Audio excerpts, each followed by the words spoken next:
noite eu tive um sonho. Sonhei que estava andando na praia com o Senhor e através do céu passavam cenas da minha vida.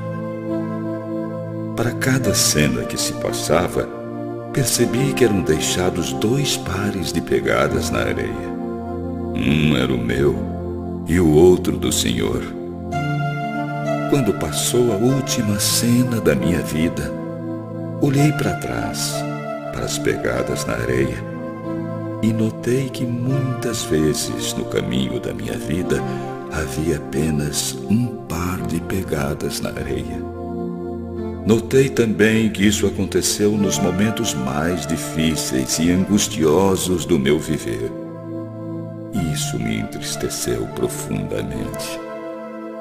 Senhor, me disseste quando eu resolvi te seguir que sempre andarias comigo em todo o meu caminho.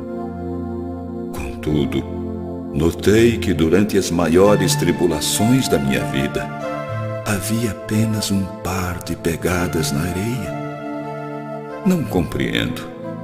Por que nas horas em que eu mais necessitava de ti, me deixaste sozinho?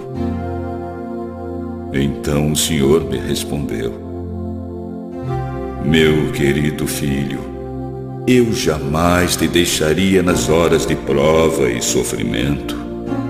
Quando viste na areia apenas um par de pegadas, eram as minhas.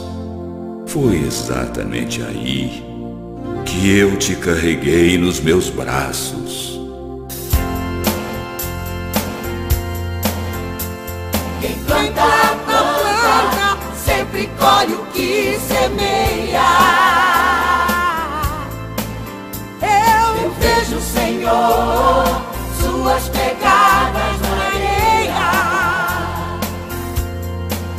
Quem planta, sempre colhe o que semeia.